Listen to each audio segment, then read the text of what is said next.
Vivemos em um mundo onde a onda de terror e desastres tentam roubar a nossa paz, onde o mal sempre está tentando prevalecer. Mas vemos pela palavra de Deus desde o Antigo Testamento que o cuidado de Deus para com aqueles que o temem e o buscam é muito real e permanente. Fique atento a mais um programa Encontro com a Palavra. Aqui apresentamos a palavra de Deus como resposta a todas as mais difíceis questões da vida. Agora com você, Pastor Edson Bruno.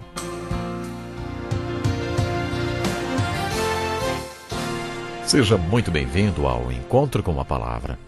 Que bom estarmos aqui para continuar o nosso estudo da Bíblia Sagrada. Você sabe que o Encontro com a Palavra é um programa dedicado exclusivamente para estudarmos a Bíblia Sagrada. Hoje vamos continuar a comentar o versículo 9 de Mateus, capítulo 5, a 7ª bem-aventurança, que diz assim: Bem-aventurados os pacificadores. Mais uma vez, Jesus está dizendo: olhem lá para baixo. Estão vendo toda aquela gente com tantos tipos de problemas?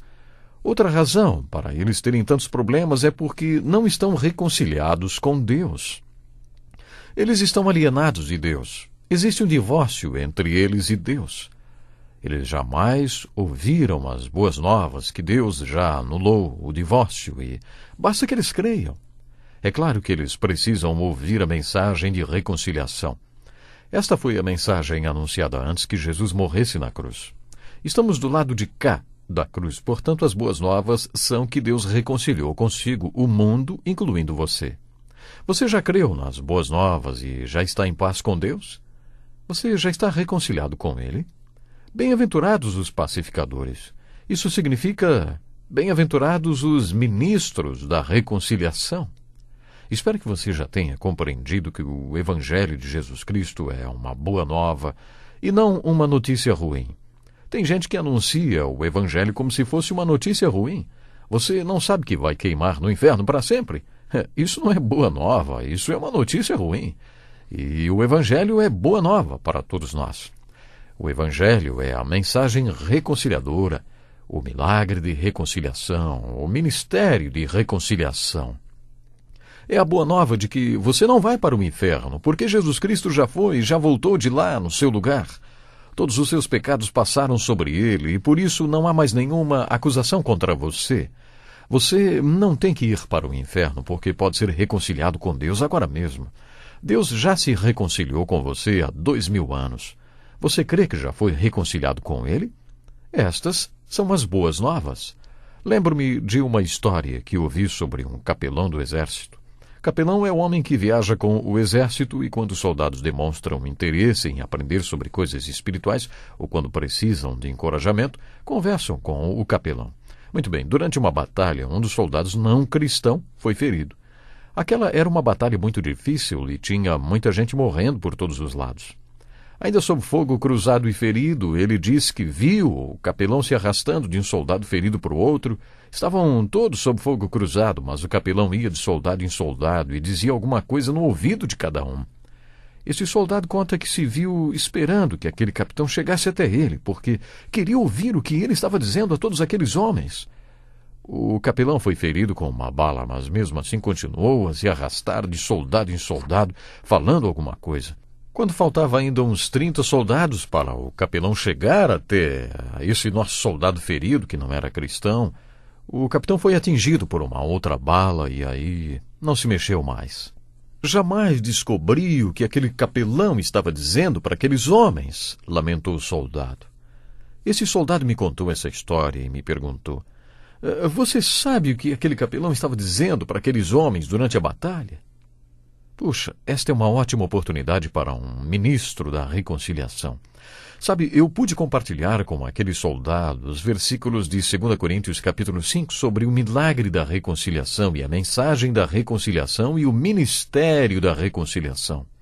Creio que era isso que o capelão dizia para aqueles homens. É isso que Jesus quis dizer quando falou: bem-aventurados os pacificadores, porque serão chamados filhos de Deus.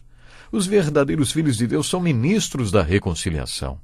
Ouvi a seguinte frase de um teólogo e agora vou repeti-la. A vontade do reconciliador é que os reconciliados sejam agentes da reconciliação na vida dos não reconciliados. Vou repetir. A vontade do reconciliador é que os reconciliados sejam agentes da reconciliação na vida dos não reconciliados. Foi o que Paulo disse em 2 Coríntios 5, e é isso que Jesus está dizendo na 7ª bem-aventurança. Nesta passagem, Jesus estava no alto da montanha, recrutando os reconciliadores, os ministros da reconciliação. E foi isso que Jesus quis dizer quando falou bem-aventurados os pacificadores. O autor americano Chuck Colson escreveu um livro intitulado Deus Amoroso, no qual mostra, capítulo após capítulo, exemplos do que ele acha que significa amar a Deus. Um dos exemplos conta a história de um médico judeu na Rússia que, por razões políticas, foi preso em Gulag, na Sibéria. Enquanto estava preso, a fé daquele homem pareceu não ajudar muito, nem sua religião. Como médico, ele era forçado a fazer muitas coisas lá no Gulag que iam de encontro à consciência de qualquer médico. E para sobreviver e tornar sua vida na prisão mais fácil, ele se submetia àquilo, mas se odiava por isso. Ele começou a desenvolver um ódio muito grande por aqueles que estavam provocando aquela situação. Numa noite, ele ouviu um crente em Jesus Cristo no beliche de cima, fazendo a oração do Pai Nosso. E quando chegou na parte perdoa as nossas dívidas assim como nós perdoamos aos nossos devedores, aquele homem ficou surpreso porque jamais tinha ouvido um pedido parecido com aquele. Isso o fascinou, e ele e o crente puderam cochichar até a meia-noite. E ali no meio da noite, aquele crente do beliche de cima levou aquele homem a Cristo. Ele o levou a experimentar o milagre da reconciliação. No dia seguinte, ele fez uma operação e geralmente os pacientes não sobreviviam às cirurgias. Este era o seu castigo. Ele era forçado a assinar autorizações para as torturas em prisioneiros que provavelmente não sobreviveriam ao sofrimento, mas ele assinava as autorizações dizendo o contrário. Como aquele médico experimentou o milagre da reconciliação, ele não podia mais fazer aquilo. Por isso, no dia seguinte, ele disse que não faria mais aquilo. Ele fez a cirurgia em um homem e quando o homem estava acordando da anestesia, o médico compartilhou com ele a mensagem da reconciliação. E aquele paciente também experimentou o milagre da reconciliação. Naquela noite, enquanto dormia, o médico foi espancado até a morte. Eles bateram na sua cabeça com um tipo de pá de pedreiro. Na operação que ele fizera naquele dia, ele havia tirado um câncer do estômago do paciente cuja sobrevivência era muito improvável. Mas o paciente sobreviveu e escreveu um livro contando a todo mundo tudo o que sabia sobre a prisão de Gulag na Sibéria. Seu nome era Alexander Solzhenitsyn, o famoso autor russo. Ele contou como experimentou o milagre da reconciliação porque outra pessoa reconciliada se tornou o ministro da reconciliação para ele. Foi o que aquele teólogo quis dizer com a frase: a vontade do reconciliador é que os reconciliados sejam agentes da reconciliação na vida dos não reconciliados. Quem mais poderia ser o ministro da reconciliação na vida de Alexander Solzhenitsyn do que aquele cirurgião que tinha se reconciliado com Deus na noite anterior? Foi o que Jesus quis dizer com bem-aventurados os pacificadores, bem-aventurados os agentes da reconciliação nas vidas dos não reconciliados. Já comentamos neste estudo que as bem-aventuranças vêm em pares, e esta bem-aventurança faz par com a próxima, a 8ª, que diz: bem-aventurados os perseguidos por causa da justiça, pois deles é o reino dos céus.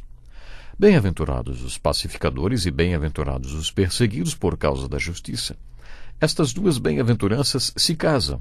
Observe que Jesus não falou apenas perseguidos, mas perseguidos por causa da justiça, porque estes são os que anunciam o Evangelho. Esses são os que se identificam com Jesus Cristo. Bem-aventurados os perseguidos. Agora você já pode entender por que as duas últimas bem-aventuranças vêm juntas. Os ministros da reconciliação são perseguidos porque vão onde existe alienação. Eles vão onde está o conflito.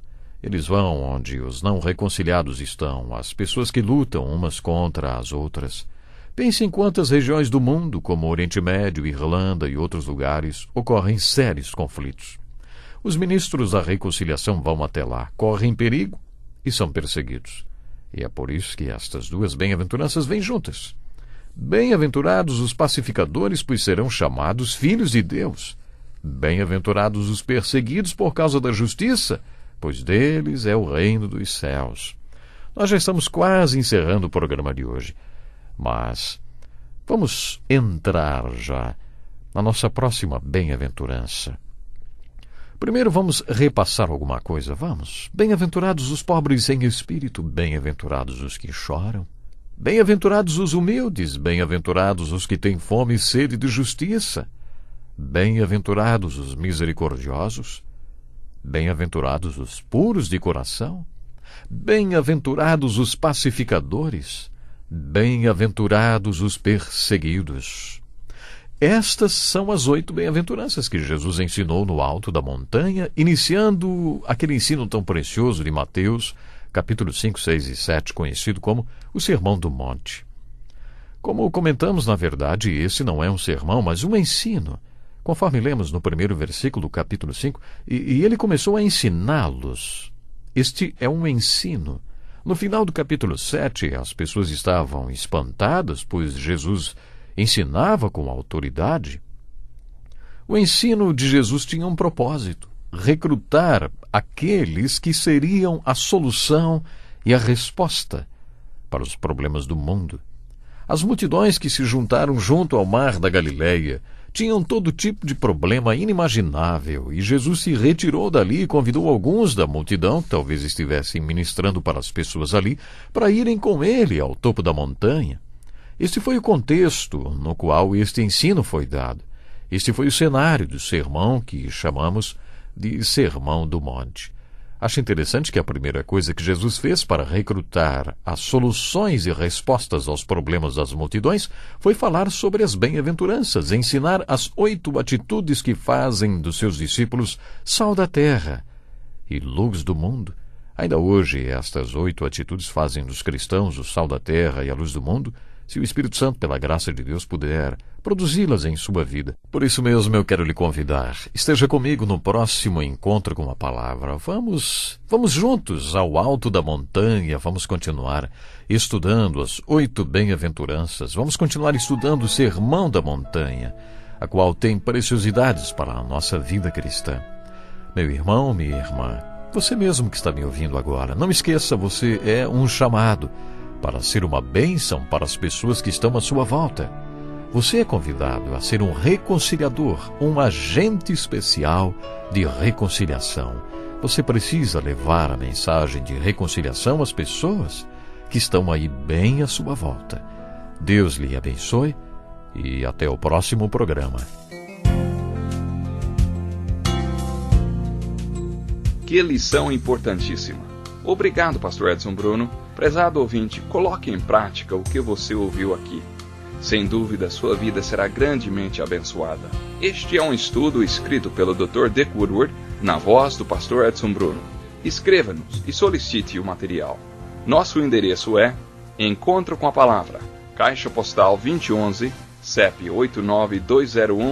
89201-970, Joinville, Santa Catarina. Até o nosso próximo encontro com a Palavra.